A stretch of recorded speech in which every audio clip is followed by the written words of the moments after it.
students, this is 7th set of 10 questions which have been asked in SSC CGL March 2020. ये 7th set है 10 प्रश्नों का जो कि मार्च 2020 में SSC CGL में पूछा गया है। आइए हम इसकी शुरुआत करते हैं। क्वेश्चन 1 है आज के लिए।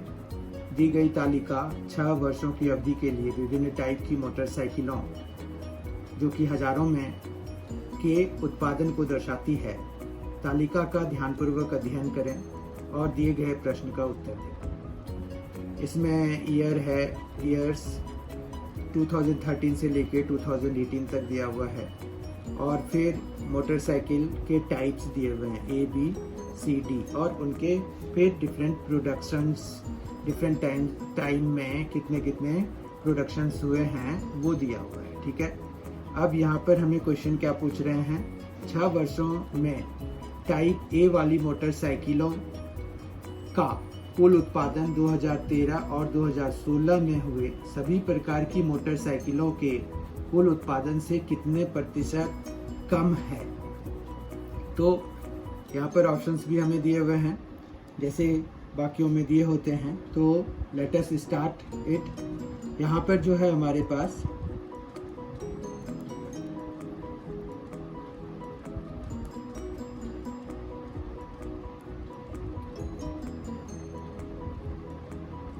पहले हमें क्या देखना है कि टाइप ए वाली मोटरसाइकिलों का कुल उत्पादन 2013 कुल उत्पादन 6 वर्षों में टाइप ए वाली मोटरसाइकिलों का कुल उत्पादन कितना है वो हमें देखना है। तो वो हमें आएगा किससे, 95, 84, 85, 89, 80 और 98 को सम करने से आएगा। ठीक है, तो आइए हम उसको सम कर लेते हैं। तो यहाँ पर आ जाएगा 95 plus 84 plus 85 plus 89 plus 80 plus 98। हम जब इनको सम करेंगे तो हमारे पास जो है इनका सम आ रहा है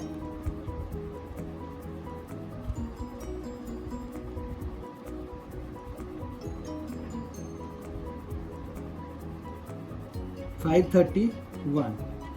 तो ये इनका सम हो गया 531। ठीक है, अब जो है ये तो ए का प्रोडक्शन हो गया। ओके, फिर हमें जो है 2013 में टोटल प्रोडक्शन देखना है और 2016 में टोटल प्रोडक्शन देखना है। तो 2013 का टोटल प्रोडक्शन हम देखते हैं, वो है 95 प्लस 98 प्लस 104 प्लस 103। तो जब हम इनको सम अप करेंगे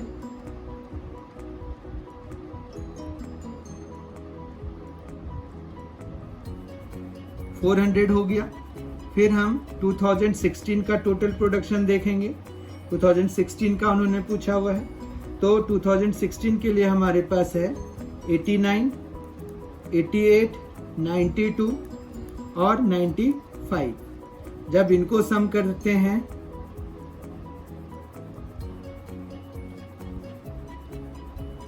$364 हो जाता है।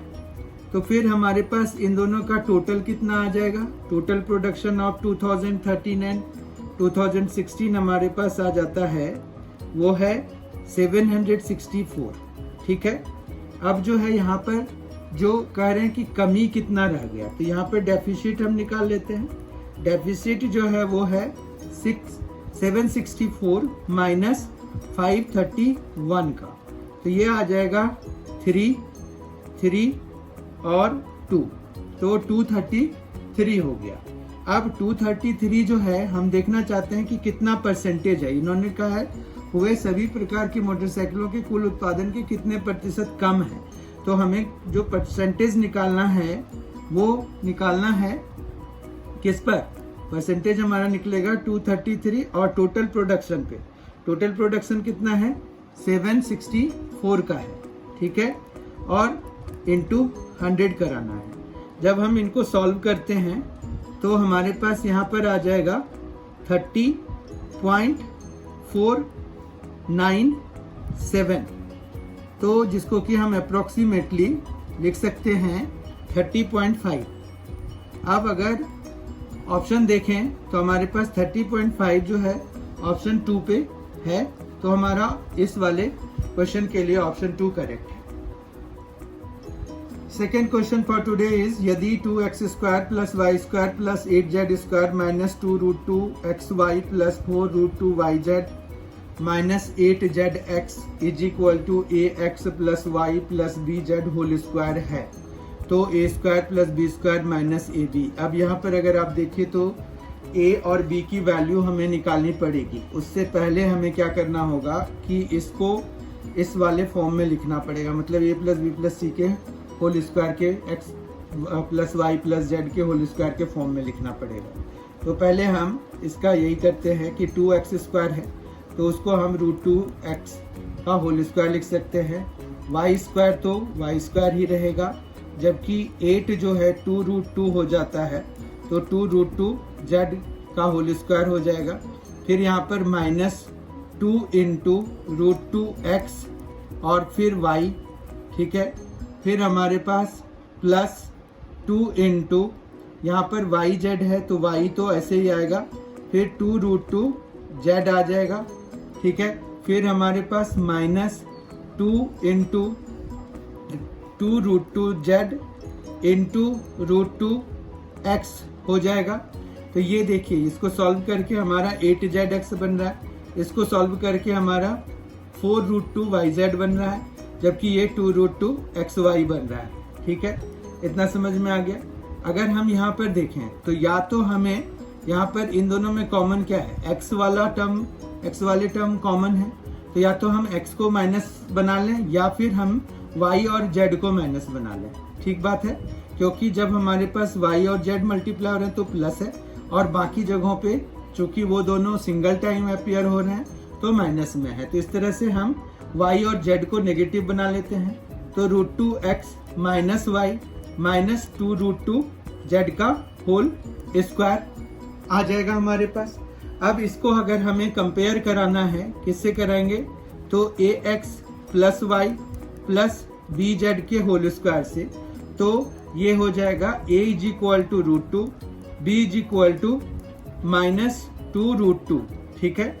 अब हम निकालेंगे 9 a² + b² - ab = √2 का स्क्वायर प्लस -2√2 का होल स्क्वायर माइनस a तो √2, b तो -2√2, ठीक है। तो हमारे पास ये जो है वो आ जाएगा 2, फिर यहाँ पर आ जाएगा 8, फिर यहाँ पर आ जाएगा प्लस ये 4, तो ये कितना आ गया, 14 आ गया। तो 14 ऑप्शन वाइज देखें तो थर्ड ऑप्शन हमारा करेक्ट है। Third question for today is यदि किसी वस्तु का विक्रय मूल्य उसके क्रय मूल्य से 8% अधिक है और प्रस्तावित छूट उस वस्तु के अंकित मूल्य की 10% है, तो उसके क्रय मूल्य का उसके अंकित मूल्य से क्या अनुपात है। तो हम इसके लिए क्या करेंगे, अब उन्होंने कहा है कि जो सेलिंग प्राइस है वो कितना है, 8% ज्यादा है। तो हम इसको अगर कॉस्ट प्राइस को C सपोज कर लें तो ये 1.08 C हो जाएगा, और फिर उन्होंने कहा कि 10% का डिस्काउंट दिया ना, तो 0.9 हो जाएगा मार्क्ड प्राइस का, वो जो ये उन्होंने SP जो है अभी का। अब उन्होंने कहा है कि आप कॉस्ट प्राइस और क्रय मूल्य और अंकित मूल्य का अनुपात निकालिए। तो मतलब C/M निकालना है, तो ये M इधर ले आते हैं और ये हम उधर ले जाते हैं, तो 1.08/0.9 हो जाएगा। अब 0.9 से जब हम इसको कैंसिल कराने की कोशिश करते हैं, एक्चुअली हमारे पास यहाँ पर C/M जो है ये उल्टा हो गया, ये 0.9 तो ऊपर ही रहेगा और यहाँ पर ये आ जाएगा 1.08। अब अगर हम इसमें से C/M की वैल्यू निकालेंगे तो ये 90/108 हो गया, ठीक है। 90/108, तो 18 से अगर हम कैंसिल कराएं तो 18 5 90 और 18 6 108, तो ये 5/6 हो गया। इसका मतलब ये हो गया कि C/M जब हम कराएंगे तो वो 5:6 हो जाएगा, मतलब 5:6, 5:6 का हो गया, जो कि सेकेंड ऑप्शन है। तो थर्ड क्वेश्चन का सेकेंड ऑप्शन करेक्ट है। Fourth question for today is, एक सम षटभुज के आकार वाले किसी खेत का क्षेत्रफल 2400√3 मीटर स्क्वायर है। ₹16.80 पर मीटर की दर से खेत के चारों ओर बाड़ लगाने की लागत डैश है। अब हमें बाड़ लगाने की लागत चाहिए, तो उसके लिए हमें पेरीमीटर चाहिए होगा। इन्होंने क्या दिया हुआ है, क्षेत्रफल दिया हुआ है, यानी कि एरिया दिया हुआ है। एरिया ऑफ रेगुलर हेक्सागन कितना होता है, तो area of regular hexagon is 3√3/2, और फिर ये ए स्क्वायर, अगर हमने ए उसके साइड की लेंथ ले ली है। अब ये जो है 2400√3 के बराबर है। अब अगर ये कैंसिल कराएं तो ये √3 से कैंसिल हो जाएगा, और फिर हमारे पास ए स्क्वायर इज इक्वल टू कितना आ जाएगा, 2400 इंटू 2/3।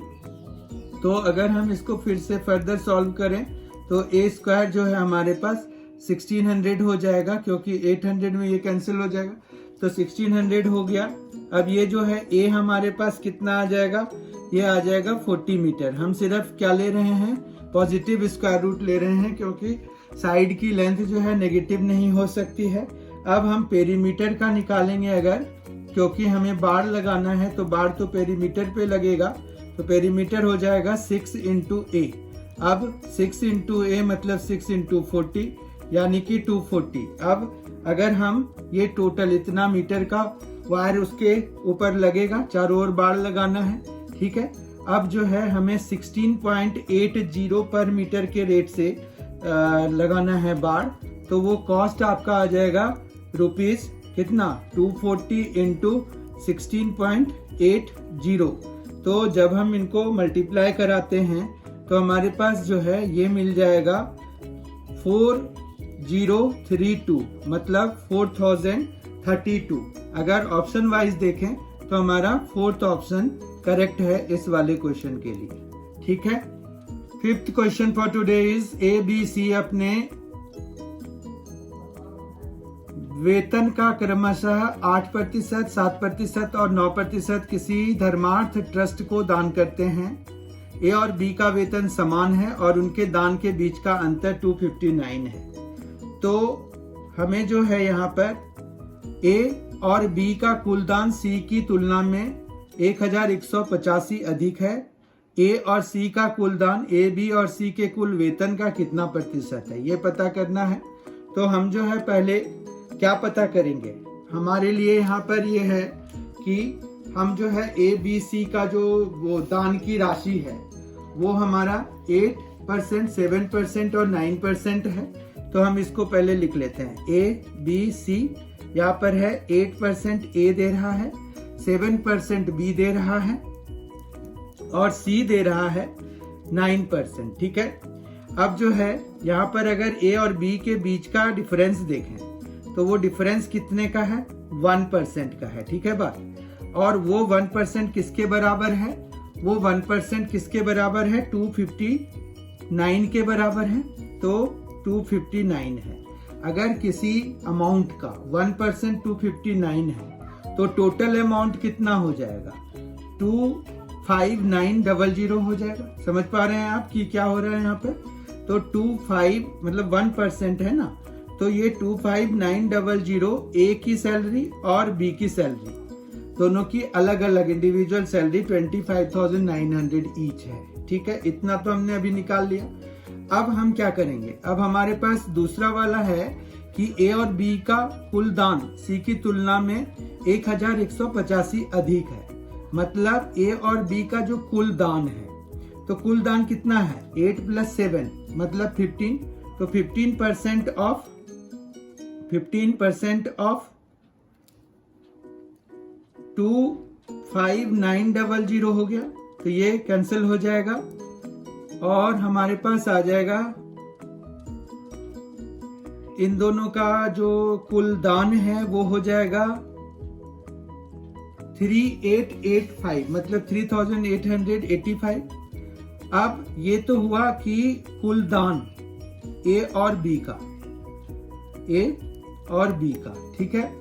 उसके बाद जो है इसमें से अगर हम 1185 कम कर देते हैं, 1185 कम कर देते हैं तो हमें ये सी का दान दे जाएगा। तो सी का दान हो गया 2700, ठीक है। ये सी का कंट्रीब्यूशन हो गया। समझ में आ रही है बात। अब सी का अगर कंट्रीब्यूशन 9% है, सैलरी का 9% 2700 है, तो सी की सैलरी कितनी हो गई? 30,000 हो गई, क्योंकि 30,000 का ही 9% होता है 2700। तो हमने सी की भी सैलरी निकाल ली, ठीक है। सी की सैलरी निकल गई है। अब ये क्या कह रहे हैं कि ए और सी का जो कुल दान है, तो ए ने कितना दान किया? ए ने 8% किया है 25,900 का, ठीक है। तो 8% ऑफ 25,900 ये ए का कंट्रीब्यूशन हो गया, ठीक है।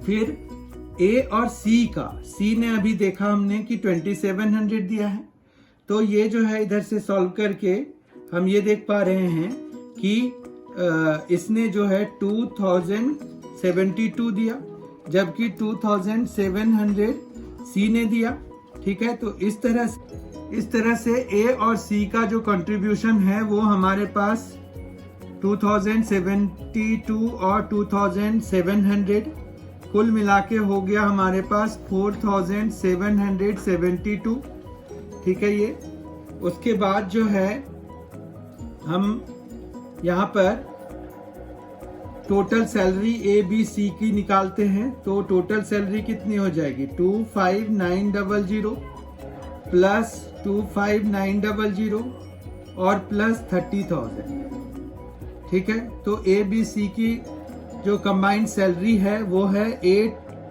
81,800, ठीक है। 81,800 है। अब हम ये देखना चाहते हैं कि 4772 जो है 81,800 का कितना परसेंट है। तो उसके लिए हमें यहाँ पर क्या करना पड़ेगा? 4772 को 81,800 से डिवाइड कराना पड़ेगा और इनटू कराना पड़ेगा 100 से। ये तो कैंसिल हो जाएगा और इस तरह से हमारे पास ये आ जाएगा 5.83%। अगर हम ऑप्शन वाइज देखें तो हमारे पास 5.83% तो नहीं है, पर दशमलव के एक स्थान तक सही करें अगर है तो थर्ड ऑप्शन हमारा करेक्ट हो गया। 6th question for today is, यदि x plus Y plus Z is equal to 3 और X square plus Y square plus Z square 101 है, तो X cube plus Y cube plus Z cube minus 3xyz whole root under का मान ज्ञात कीजिए, ठीक है। तो इसके लिए हम क्या करेंगे? सबसे पहली बात तो ये है कि हमें X cube plus Y cube, ये आइडेंटिटी बेस्ड क्वेश्चन है। तो ये जो X cube plus Y cube plus Z cube minus 3xyz जो है उसका हमारे पास क्या फॉर्मूला होता है वो लिख लेते हैं पहले। तो वो होता है x plus Y plus Z, फिर होता है X square plus Y square plus Z square minus X Y minus Y Z and minus Z X, ठीक है। इतना समझ में आ गया। अब बात यह है कि हमारे पास जो है इसकी भी वैल्यू दी हुई है ये, और x plus Y plus Z की भी वैल्यू दी हुई है, पर इसकी वैल्यू नहीं है। तो इसकी वैल्यू के लिए हम एक और आइडेंटिटी यूज करते हैं कि x plus Y plus Z का होल स्क्वायर लिख लेते हैं। वो क्या होगा? वो होगा X square plus Y square plus Z square plus 2xy plus 2yz plus 2zx, ठीक है। इतना समझ में आ गया। अब जो है जब हम इनकी वैल्यूज लगा देते हैं, हमारे पास इसकी वैल्यू है 3, तो 3 स्क्वायर हो जाएगा, X square plus Y square plus Z square, फिर 2 अगर हम कॉमन ले लेंगे एक्स वाई वाई जेड और जेड एक्स है।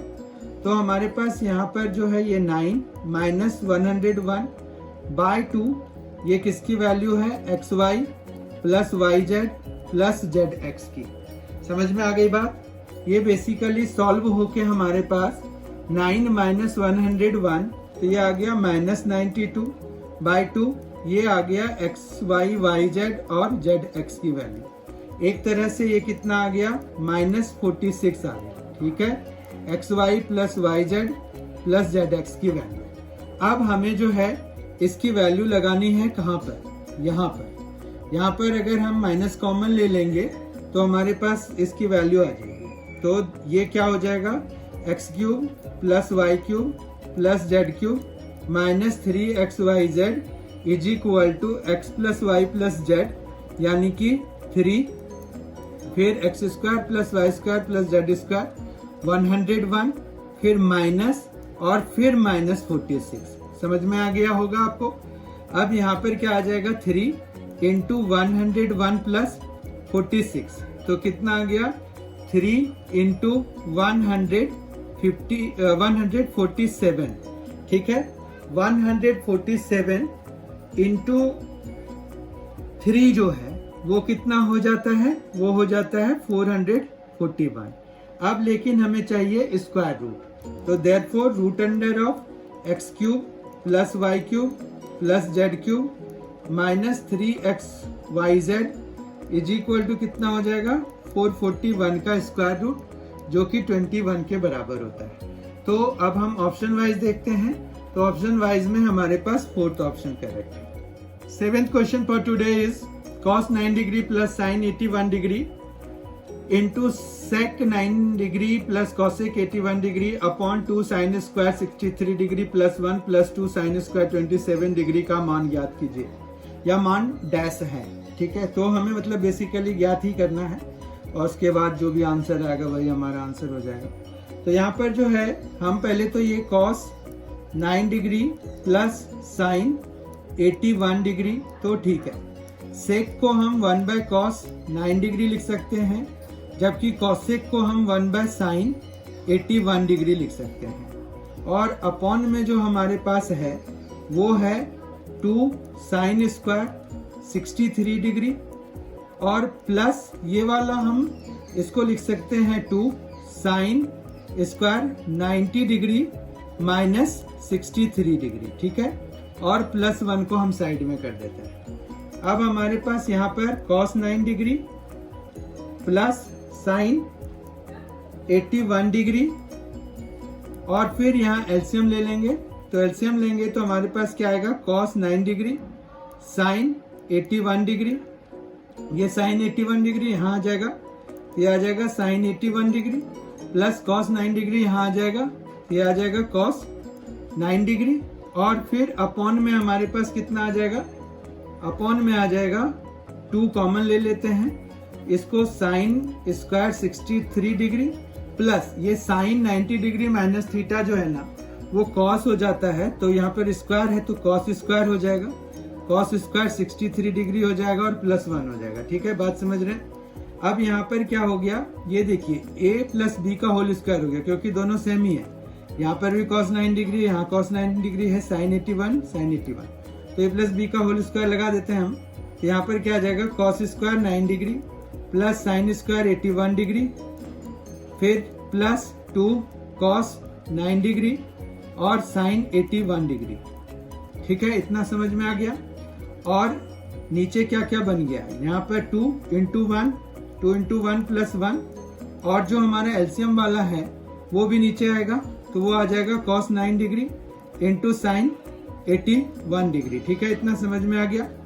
अब हमारे पास यहाँ पर क्या है, cos 9 डिग्री और cos स्क्वायर 9 डिग्री और sin स्क्वायर 81 डिग्री है, तो हम अगर या तो इसको हम sin स्क्वायर 81 डिग्री लिख सकते हैं, क्योंकि ये वो है 90 माइनस 81 लिख सकते हैं, तो ये हमारा sin स्क्वायर 81 डिग्री के बराबर हो जाएगा। इनफैक्ट ये ध्यान रखिए कि जब भी कोई कॉम्प्लीमेंट्री एंगल होते हैं तो साइन कॉस में, कॉस साइन में, टैन कॉट में, कॉट टैन में, सेक कॉसेक में, कॉसेक सेक में लिख सकते हैं।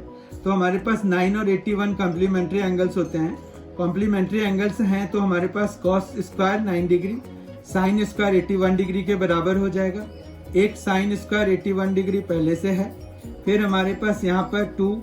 अब ये जो है, जैसे अगर हम देखें तो cos 9 डिग्री को अभी हमने लिखा था sin 81 डिग्री, तो वो लिख सकते हैं। और यहाँ पर साइन 81 डिग्री है पहले से ही। अब हमारे पास ये सारे साइन में आ गए हैं, तो हम यहाँ पर 2 × 1 + 1 तो 3 हो जाएगा। इंटू में इस वाले कॉस को भी साइन में चेंज कर देते हैं, तो ये साइन 81 डिग्री हो जाएगा और एक साइन 81 डिग्री पहले से है। तो इस तरह से हमारे पास यहाँ पर कितना आ जाएगा, ये 2 साइन स्क्वायर 81 डिग्री है, 3 4, तो 4 साइन स्क्वायर 81 डिग्री हो गया, जबकि इधर आ गया 3 साइन स्क्वायर 81 डिग्री। ठीक है, तो ये आ गया 4/3।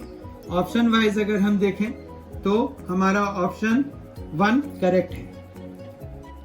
8th question for today is यदि sec theta + tan theta = p 0 degree θ <90 degree है तो p² - 1/p² + 1 डैश के बराबर है।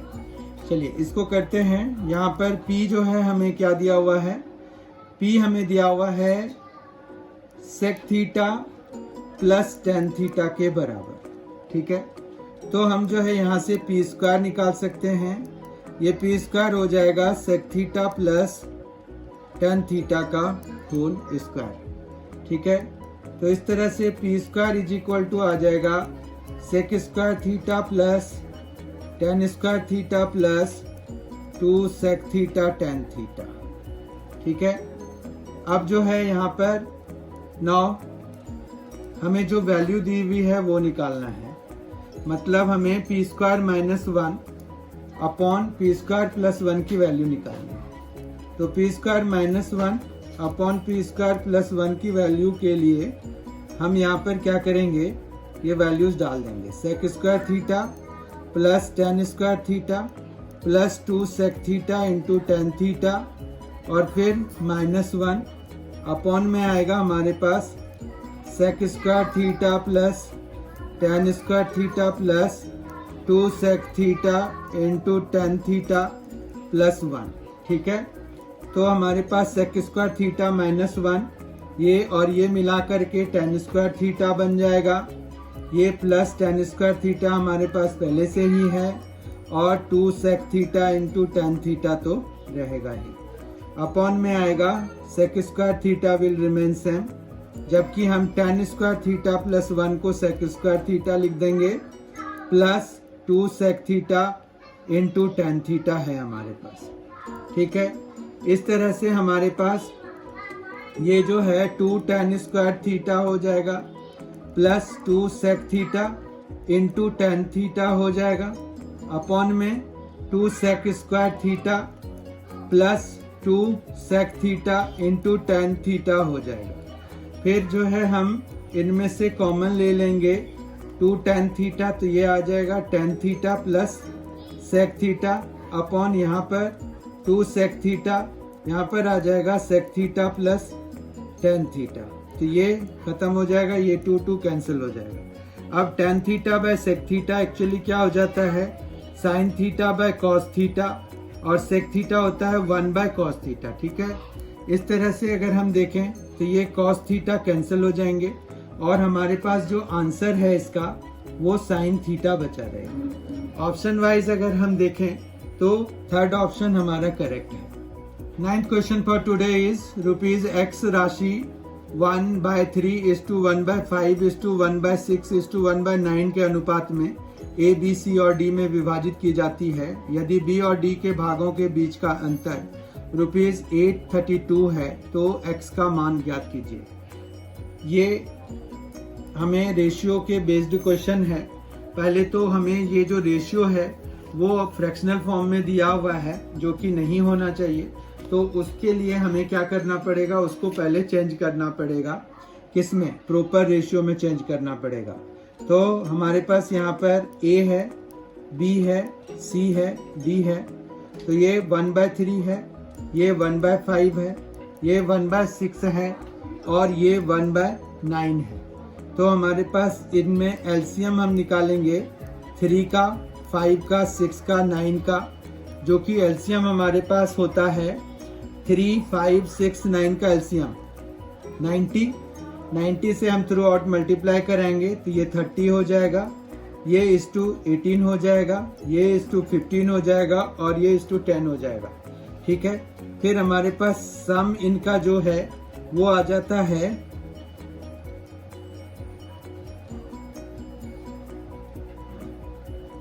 73। तो सम 73 आ गया। अब इसी प्रोपोर्शनल में हमारे पास जो है ये इनके जो शेयर हैं वो आएंगे। तो हमारा बीज शेयर अगर निकालना है तो बीज शेयर हो जाएगा हमारे पास, कितना हो जाएगा, वो हो जाएगा 18/73 ऑफ x। ठीक है, जबकि हमारे पास d का जो शेयर होगा, these share will be 10/73 into x, 10/73 into x। तो अब जो है यहाँ पर वो कह रहे हैं कि डिफरेंस, इनका जो डिफरेंस है वो हो गया है कुछ, difference is equal to 8/73x हो जाएगा, और जो कि हमारे पास किसके बराबर है, 832 के बराबर है।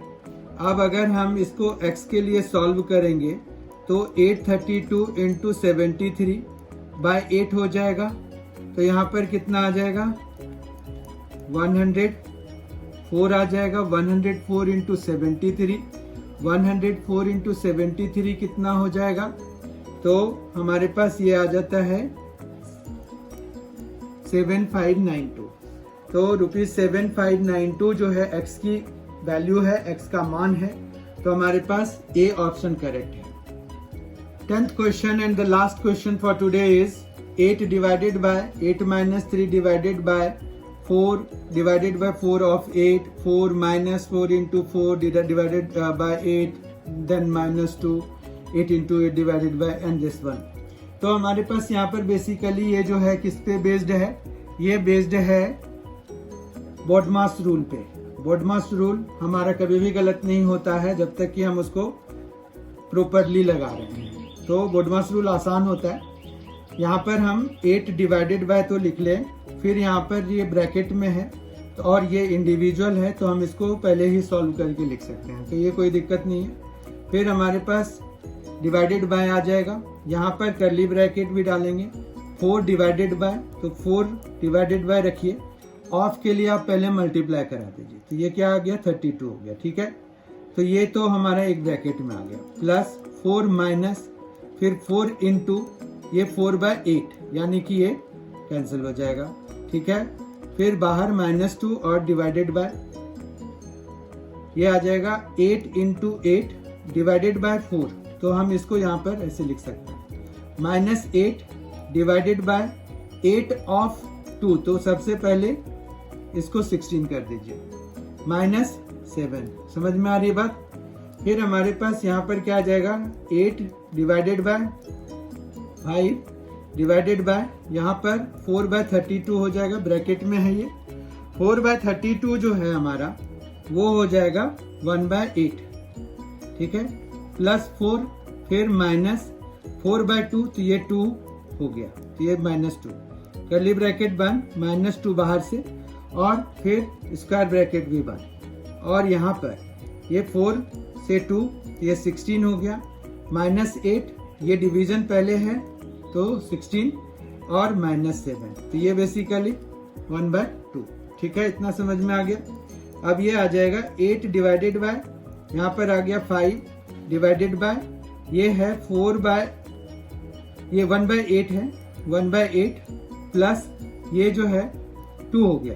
ठीक है, और -2, फिर जो है हमारे पास यहाँ पर है 16 माइनस 1/2 और -7, तो ये आ जाएगा हमारे पास 8 डिवाइडेड बाय 5 डिवाइडेड बाय, यहाँ पर है 17/8 और फिर -2 है। ठीक है, और अपॉन में है ये आ जाएगा आपका 32 -1 -14 और होल अपॉन 2। ठीक है, फिर हमारे पास यहाँ पर आ जाएगा 8 डिवाइडेड बाय, ये आ गया आपका 5 into 8/17, -2 will remain there, upon में है 13 -15, तो 17/2। ठीक है, और फिर यहाँ पर आ जाएगा हमारे पास 8 डिवाइडेड बाय 40/17 माइनस 2, ठीक है, अपॉन में आ गया 17/2, तो ये आ गया हमारे पास 8 divided by 40 minus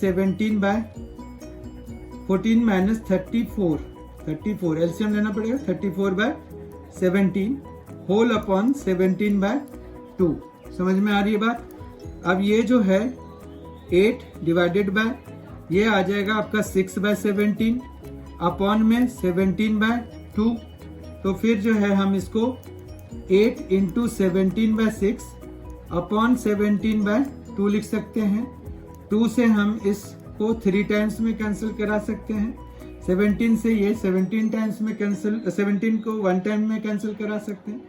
as a result हमारे पास 8/3 बचेगा। ऑप्शन वाइज अगर देखें तो हमारे पास यहाँ पर 4th ऑप्शन इसका करेक्ट है। तो इस तरह से हमने आज 7th सेट ऑफ 10 क्वेश्चंस कर लिए। I hope you have enjoyed this.